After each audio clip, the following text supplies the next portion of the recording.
welcome to Literacy Matters, Conversations with me, your host, Cheryl Lundy Swift. I am happy to be here today with Mark Weakland, author of How to Prevent Reading Difficulties, Proactive Practices for Teaching Young Children to Read. Hi, Mark. How are you doing today? I'm good, Cheryl. It's great to be here with you. It's so great to have you. Why don't we start by just telling everyone a little bit about yourself and your literacy journey? Yeah, sure. So I live in Pennsylvania. I'm here in the western part of the state. I came to literacy a little later in life. I started out in the sciences, and when I was at the University of Pittsburgh, I was studying chemistry and biology. And then I was trying to follow my bliss, and I was playing music and things of that nature. And then when I was 27, I got a certificate to teach and earned my master's degree. I come from a long line of teachers. My mom is a teacher. My wife, Beth, who I love dearly, she's a teacher. My grandpa was a teacher. I have an aunt who's a teacher, on and on and on. So it's all in the family there. And I started out in special education and did special ed teaching for many years, full inclusion, full pull out, everything in between.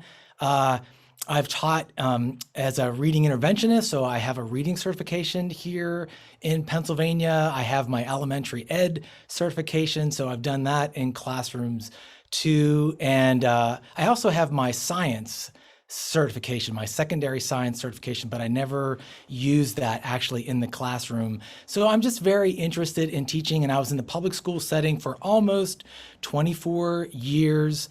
And then around 2014, I had an opportunity from the International Literacy Association where they published a book of mine, and I decided that it was time for me to leave public ed. It was like I had heart murmurs about this, or flutters or whatever, Sure. about leaving the fold, but I did leave, and now I do my own business, Mark Weakland Literacy, and I've been doing that since 2014. And it's just been a real joy in my life because I still get to be with kids, still get to be with teachers, and I'm also doing a lot of other things too. That's awesome, Mark. Well, it looks like you were trying to hide from education, but the apple doesn't fall too far from the tree, does it? Nope. I came around to it in the end. Awesome. Well, super excited to have you piece as a special education teacher. And so I know a lot of people would really benefit in trying to figure out how to support all children. What teaching practices allow primary grade classroom teachers to teach all children how to read, write, and spell, even those children who are struggling? Yeah, sure. The way that I group the practices are kind of your curriculum first, which are the standards and the information that you're trying to impart to students, all the materials that go with this, all the activities. So you've got that big curriculum, and then whatever it is, and you could be pulling from a variety of different areas. It doesn't have to be in any way, some programmatic thing. And then secondly, there are your groupings. So you've got whole group and small group, and occasionally that one-on-one type of thing. There are practices around assessment. So hopefully we're doing some formative assessment, if not a lot of it in the classroom, and benchmark assessment, those types of things. You have your routines, especially if you're doing, that small group setting. So you've got small group routines, or maybe you're doing guided reading, things of that nature. You're going to have routines around your independent readers and writers as you're doing your small group work. So there are all those routines that come into that, and the routines around your classroom environment and the community that you're building with your learners. And then a final practice that is near and dear to my heart, because I do come out of that arts world, is the techniques that we're using in the classroom, our teaching techniques that we use day to day, and I would say even hour to hour, sometimes minute to minute. What kinds of habits do we have? What techniques are we using to get our information across to the students? I love that you call them techniques. I think that's really, really great. Reading teachers, or just teachers in general, really have a lot that they're thinking about. Why would teachers want to concentrate on a specific technique? Right. So techniques, I think they're great to think about because they help you to get the information across in more effective ways if you're using particular techniques. A technique is just a way of doing a task. So you might have a technique for making a pizza, a technique for playing a guitar, a technique for, throwing a football, whatever. Those are your techniques, but some techniques are more effective than others. And as teachers, we want to be mindful of our techniques when we're starting out so that we pick the most effective ones and then let those techniques become our teaching habits, because techniques can vary across the board in their effectiveness. And some have proven to be, through research in reading. It's great to be in reading, right? Because it's so well researched.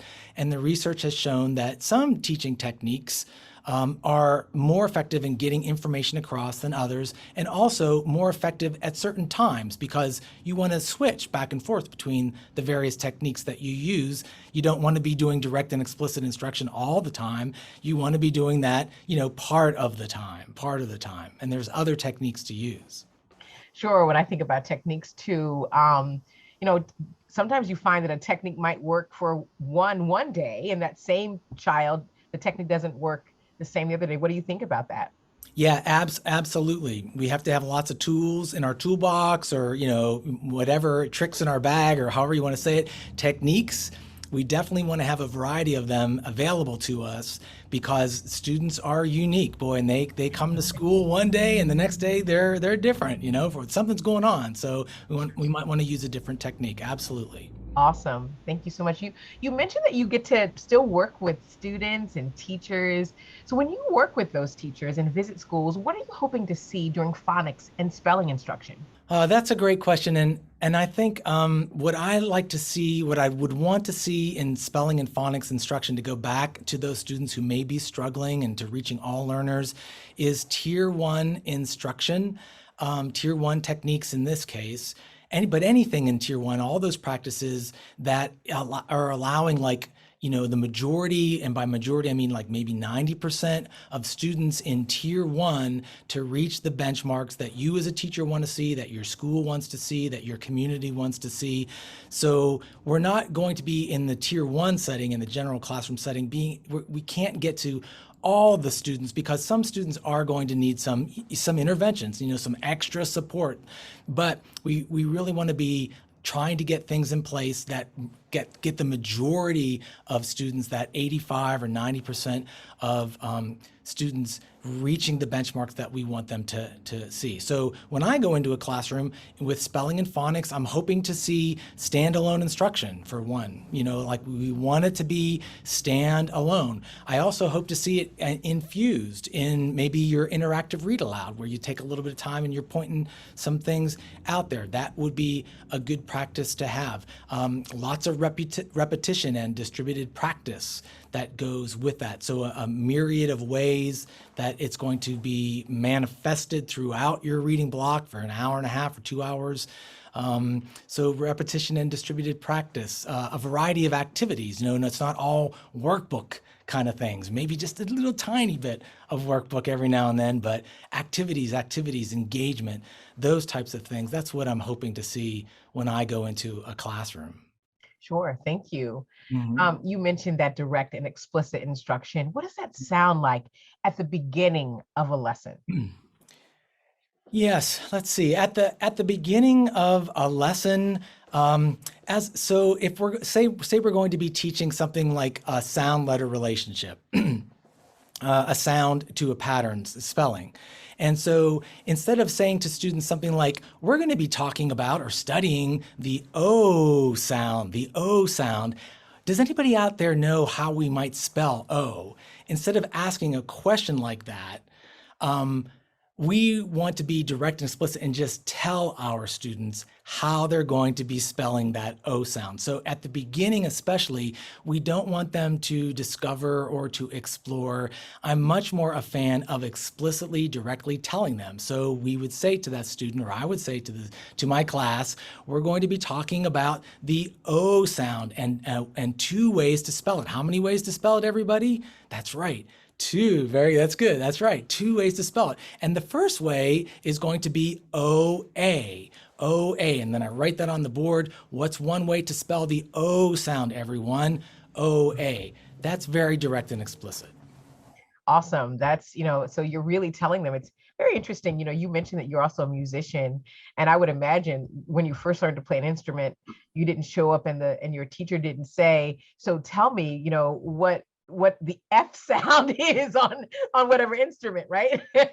Absolutely, Cheryl. Yeah, that is so true. Music teachers say, they don't say to you, how do you think you should put your hand on the guitar to play they say, put your hand right here. That's This right. is the C. Or my wife might say to her students, okay, we're going to be talking about a major third, do, re, mi. She wouldn't say, does anybody know what a major third is? She would say, this is a major third, do, mi, very direct and explicit. And Awesome. then later on, they bring that skill to a wonderful concert, or maybe they do a riff on their own and they're exploring and constructing on their own. But first, you have to give them the chops, and that's where direct and explicit comes in, and that's a teaching technique that is very valuable. Sure. And Mhm. that concert analogy is really like the end of the lesson, if you will, right? What techniques do you recommend for ending a lesson, and doing all that you can to make sure learners have a clear idea of what to practice from their instruction? Sure.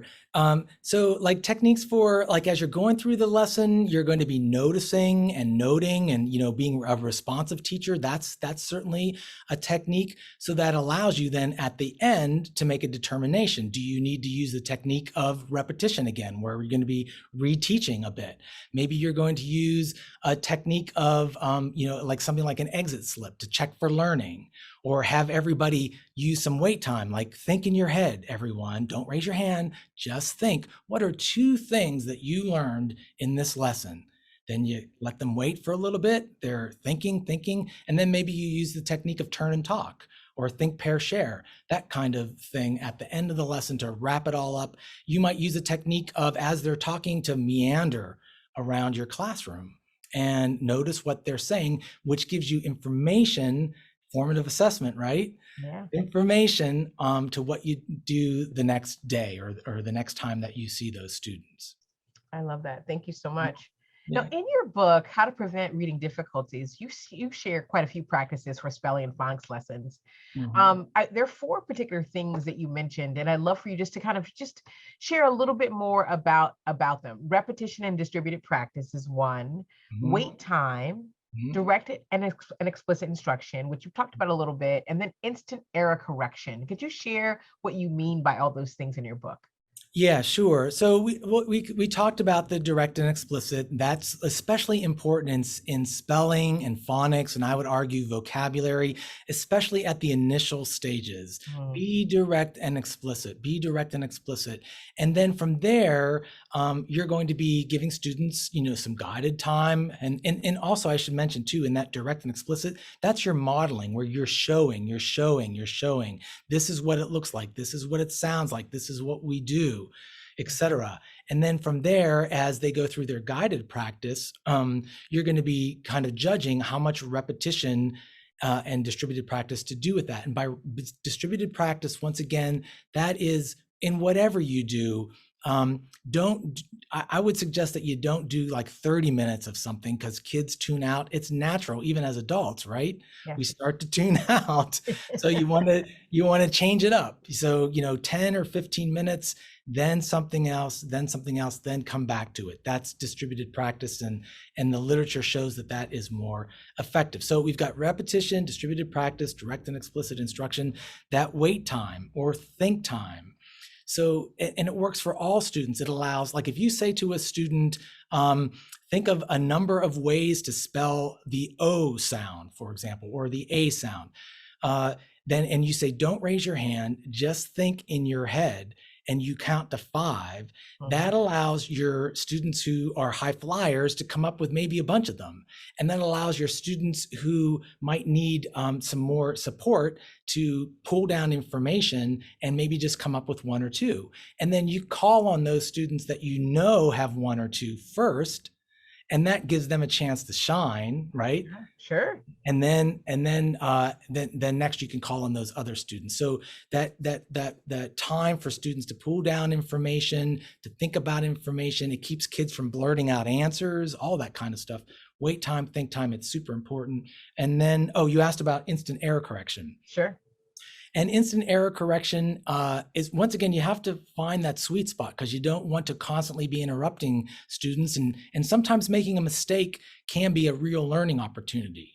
But at the same time, you don't want incorrect information to enter their head. It's then hard to get it out of their head. Right. You know how that works, right? Because Yes. we're inundated with all this information. Some of it's not correct, and then we get it in our heads that that's how it is, and it really isn't. So in the case of spelling, I do have my whiteboard here. I love, like Dr. Richard Gentry's work. He does the whole dot and check spelling kind of thing. And I might say to my students, instead of doing like 10 words, and then I collect the words and I correct them as a teacher, actually, I'm going to teach you students how to correct it yourself. We're going to do it instantly, and it looks like this. So if you say to students, let's go back to that OW sound. So maybe we're going to spell it OA or OW. And you say to the students, we're spelling float, spell float. And a student writes it like this, FLOWT.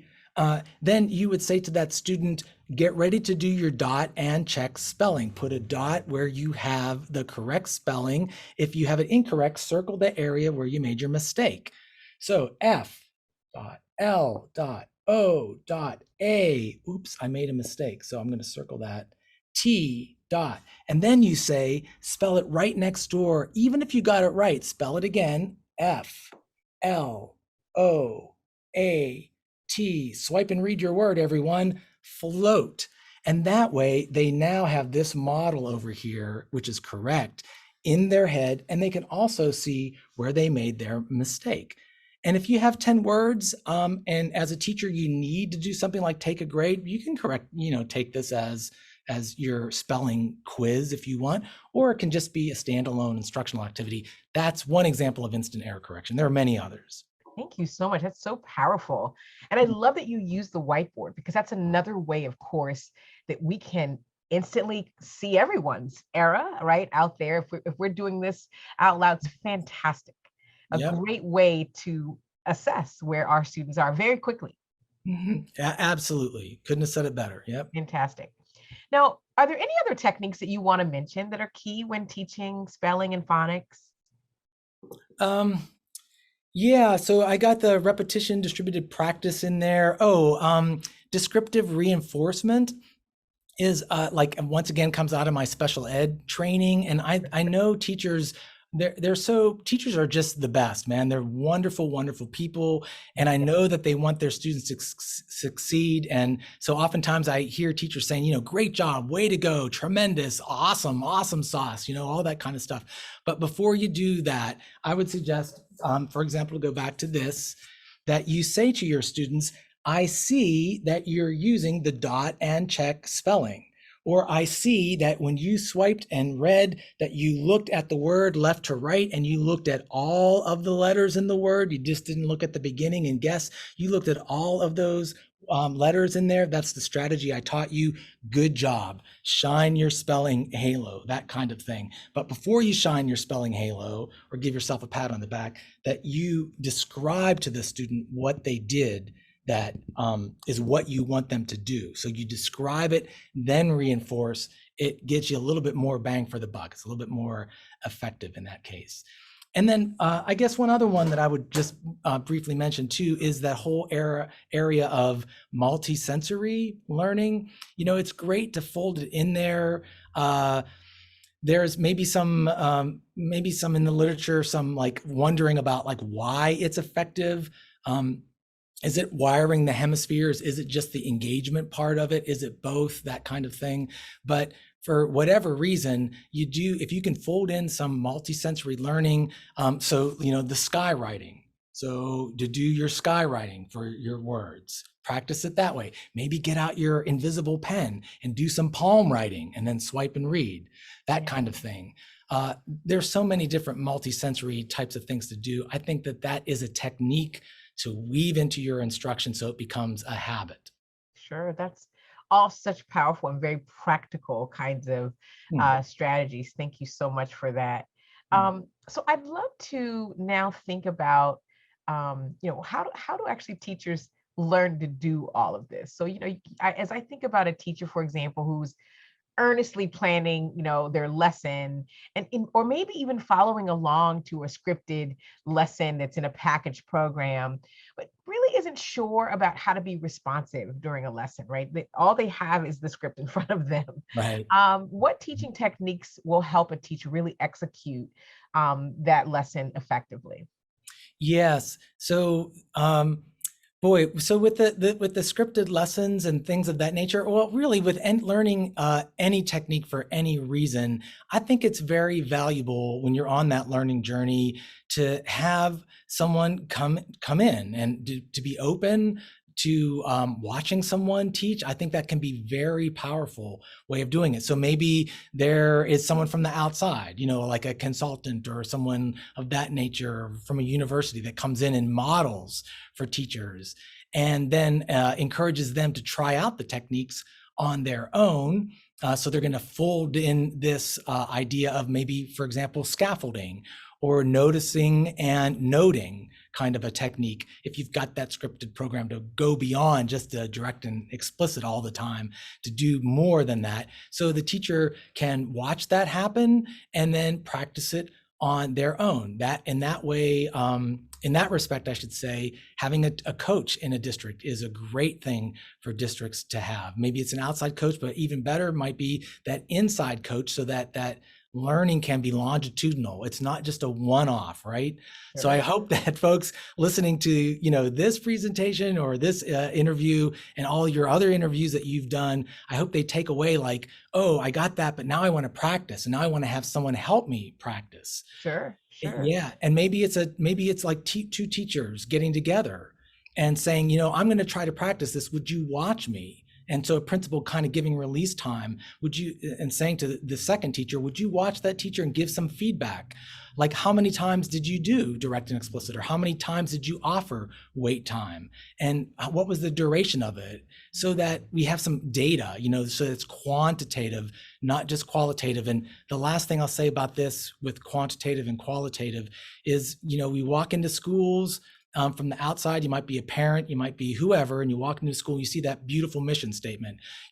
We are a community of learners. We respect all, of our learners and all of our students on their intellectual journey and on their physical journey and on their academic journey, et cetera. But it doesn't really say like what they do. It doesn't give definite. So I would personally, this is my own little thing, but I would love to see something that says we are a school that does A, B, C, and D, and one of them might be we do techniques. For example, repetition and distributed practice, or exploration and construction, or whatever, those kinds of things, so that people very directly and explicitly know what the school is doing, and the teachers know that we're a community and we all do this. Why do we do it? Because it's effective to help students out to learn to read, write, and spell. Well, that is an incredible answer, because really what you're talking about is professional learning, right? Professional learning is what fosters the learning and refinement of effective teaching techniques, whether it's like, again, a scripted program or something that you're building on your own. And I love that you mentioned a reading coach. So this kind of ongoing kind of professional development, which is, I think, fantastic. I love that idea, though, also thinking about a mission statement in a very different way as well. So even from the onset of the culture as well. So so thank you so much. This has been a joy to be with you today. And thank you for all of, again, your practical strategies, and we wish you well. Thank you so much, Cheryl, and the same to you. I appreciate all that you're doing, and I wish you the best of luck with all of these interviews. And thank you so much. I really appreciate it.